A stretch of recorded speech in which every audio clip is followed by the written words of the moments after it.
aucun artiste même ku ne man je ne fais pas de la politique intéressé wu ma il faut que ñu jàng séparer ñaar mun nga bañ a politique mais gis ni lii baax na ci réew mi en tant que citoyen nga ne lii dama ciy dugal sama loxo loolu bokkul ak politique jëndoo carte de membre demoo ci meeting ànd ak truc mais lii état bi da koo bëgg a def par exemple ci mbay mi fexe ba remobiliser sénégalais autour de l'agriculture nga ne man artiste la te am naa ñu may déglu am naa sama public bëgg naa jàpp ci lii parce que lii su doxee réew mi naat ça n'a pas de rapport avec la politique c'est pas un engagement politique mais les gens font souvent l'amalgame noonu nga xam ne imam biy def prêche am wala prêtre biy def sermon jàpp na ni lii baax na suñ ko defee mu ne tey dinaa xutba ci retour à l'agriculture wax ak ndaw ñi mais loolu est-ce pour autant que il est devenu un partisan de Pastef non parce que am na loo xam ne bu doxee ci programme bi Sénégal yëpp la doxal duñ fi defar hôpital de dernière génération ñu ne waa Pastef rek a fiy faju ñëpp a ciy faju tali yi bu baaxee duñ ne waa Pastef ñoo ciy dugg ñoom kese leneen ak leneen s'il y a de l'emploi les gens les entreprises recrutent indépendamment de la coloration politique moo tax ñun ñëpp suñu préoccupation moo war a doon na réew mi dox kon yeneen phase yaa ngi ñëw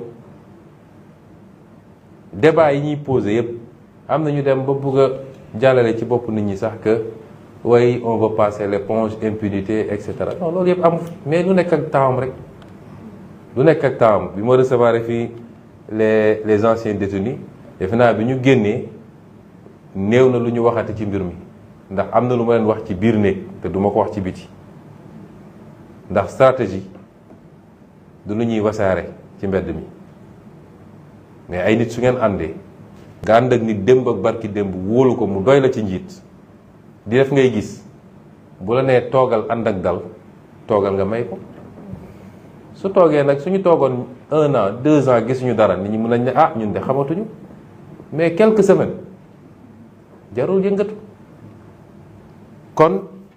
ci gàttal gudd na ba pare sax mais solos waxtaan bi entre autres lii la woon te nii ma ko defee génn noonu lañ koy continuer def am na yoo xam ne sax damay déplacé wu ci terrain bi ciblé des quartiers ou des villes dem waxtaan ak nit ñi portage la boo xam ne mënul ñàkk parce que dans notre conception xam ngeen Sénégal lu ko mës a gàllankoor fii ñi fi toog kan ci yéen moo mun a génneel ñaari axe PSE plan Sénégal émergent ñaari axe yoo maîtriser nga yow mën a wax fii est-ce que am na même intellectuels yi ñu naan intellectuel lañu très peu connaissent ce document loolu nag mooy erreur gouvernance ku ñu fal nga tëju sa palais tëju say bureau taal say clim woo say expert ñu defar sa document nga ne yaa ngi koy doxal te ñi war a porter document bi xamuñu ko ñi war a porter document bi xamuñu ko ñun suñu nee dañuy defar on va présenter bientôt aux Sénégalais le plan la vision Sénégal 2050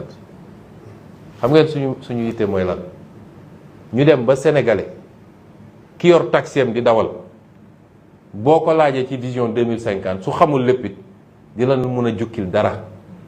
lu jëm ci secteur am peut-être ne la lii de nee nañ dañ koy def te nii lañ ko bëgg a defee te suñ ko defee dina baax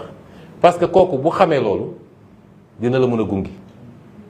ku xamul foo jëm mun la gunge donc le portage du projet la réalisation la réussite va dépendre ci niveau appropriation populaire bi document bu ñu ko génnee Sénégalais yëpp war nañu xam ñii fan lañu jëm fan la ñu bëgg a yóbbu dans 5 ans dans 10 ans dans 15 ans dans 20 ans loolu il faut que Sénégalais xam ko c'est extrêmement important ça conditionne la conduite du changement et la réussite dans la réalisation kon loolu du liggéey bu ndaw artistes yi am nañ ci cër bu ñu paree yëpp dañuy def ay atelier atelier dem tëju quelques jours quelque part ñu ne tey artistes yi la ñu ñëw génne programme bi experts yi def exposé nit ñi poser seen question ngeen comprendre lii lan la bu ngeen koy restituer dina yomb noonu lañ koy defee ak beneen segment kon ñun xam nañ fi ñu jëm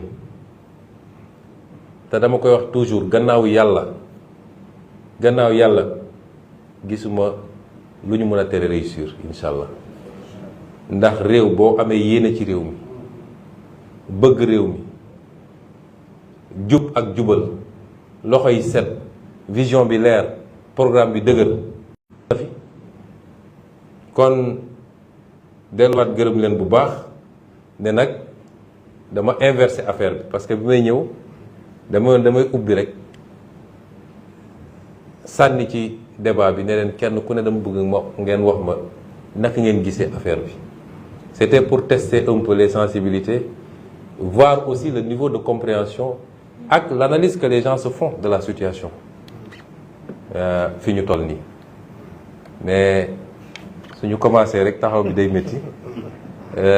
teewul dinañu delloo kàddu gi déglu leen ci seeni préoccupation seen analyse aussi am na solo seen gis-gis ci mbir mi ak seeni suggestion seeni recommandation parce que yéen a ngi nekk en contact ak ay nit yoo xam ne man nekkuma ak ñoom en contact président Diomaye nekkul ak ñoom en contact te loolu dafa am solo aussi ci liggéey bi merci beaucoup kon ma bàyyi El Malick.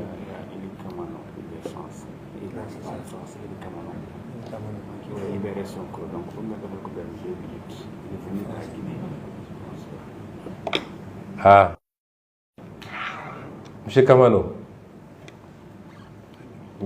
vous comprenez Wolof apparemment. Bon, en résumé, mais je vais faire le résumé pour vous. En cas, je me réjouis de vous voir ici. Ça nous réconforte dans notre perception panafricaniste. La Guinée, le Sénégal, la Côte d'Ivoire, le Mali, Burkina, sommes les mêmes pays. Et nous devons aujourd'hui prendre la hauteur par rapport aux enjeux qui nous interpellent. Souvent, nous retombons dans les mêmes pièges qui, in fine, ne concourent qu'à une chose, diviser encore les Africains plus qu'ils ne le sont. Sur des détails, tel a dit ceci, tel a fait cela, nous ne sommes plus panafricains, nous ne sommes plus ceci. Vraiment, on doit dépasser cette étape-là. C'est pourquoi je suis très content de vous voir ici. Et en résumé, ce que j'ai voulu expliquer, j'ai tenu à rencontrer une petite poignée d'artistes sélectionnés par rapport à leur engagement à nos côtés durant les moments où ça a été extrêmement difficile, extrêmement dur. Et ils ont été là. Et par leur production artistique, ils ont donné quand même une certaine portée au message. Nous savons tous qu'il n'y a pas meilleur moyen de véhiculer un message que l'art, dans toutes ses formes. Donc c'est pourquoi cette réunion marque en réalité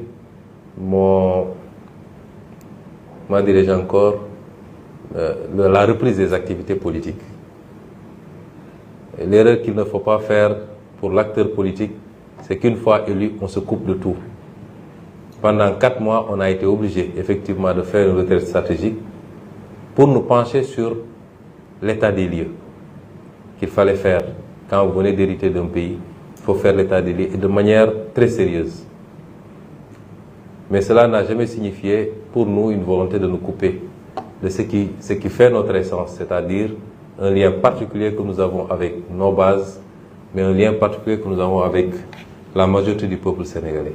Et nous allons reprendre ces activités. Cette rencontre d'aujourd'hui était une première simplement, et j'ai voulu le faire avec les artistes. Mais au-delà des remerciements et des encouragements, c'est leur dire que la mission est loin d'être terminée et que c'est maintenant qu'elle commence justement. Que nous allons dans les prochains jours présenter le nouveau référentiel des politiques publiques qui doit se scinder en plusieurs étapes, une vision sur 25 ans, mais des déclinaisons quinquennales et décennales. Et nous voulons cette fois-ci que cette vision ces programmes ne soient pas l'apanage de quelques élites enfermées dans leur bureau. Il faut que ce soit le plus vulgarisé possible. Il faut que toutes les masses puissent s'approprier ce référentiel pour pouvoir accompagner le mouvement. Et c'est pourquoi nous considérons que les artistes que vous êtes doivent continuer à avoir cet impact par leur production. Prendre le temps de s'approprier eux-mêmes le document dans ses grands axes, mais pouvoir, par leur production, nous aider à vulgariser et à continuer à embarquer le maximum de Sénégalais, à faire bloc derrière le régime qu'ils ont choisi, derrière le président qu'ils ont élu, de manière écrasante et dès le premier tour, ce qui est une première au Sénégal pour un opposant, et c'est assez symptomatique de l'espoir que les Sénégalais ont placé en nous, derrière le gouvernement dont j'ai l'honneur d'être à la tête, derrière le mouvement qui va être porté par l'État, mais qui n'a d'autres préoccupations, à la limite d'autres obsessions, que de transformer structurellement et qualitativement ce pays pour que les Sénégalais puissent avoir les mêmes, puissent satisfaire les mêmes aspirations que tous les pays qu'on envie aujourd'hui et qui justifient que nos jeunes continuent à prendre les pirogues pour essayer de rejoindre ces pays. Et nous faisons ça avec beaucoup d'abnégation, beaucoup de passion, en souvenir de tous ces gens qui ont perdu leur vie, qui ont perdu leur santé, qui ont perdu leur travail, dont les foyers ont pu éclater à cause de leur engagement. Au nom de tous ces gens-là, nous n'avons d'autre choix que de réussir. Et je puis garantir, je puis rassurer les Sénégalais que s'il plaît à Dieu, nous allons réussir cette mission. En tout cas, vous êtes invités à continuer également à nous accompagner dans ce travail, au même titre que tous les autres artistes. Et je terminerai par dire que, effectivement, ces artistes qui sont là ont été triés par rapport à leur engagement à un moment bien précis, mais le message est plus large et s'adresse à tous les artistes du Sénégal, de l'Afrique même, que nous leur tendons la main dans le sens bien compris de l'engagement patriotique, du don de soi pour la patrie, pour qu'ensemble nous puissions enfin changer les choses profondément, qualitativement et structurellement. Merci. Je peux faire la distribution.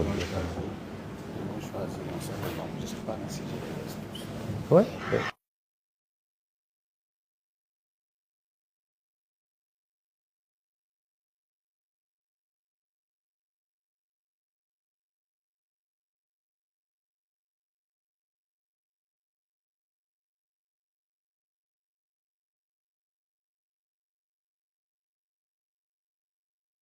Je pense qu'on va laisser à chaque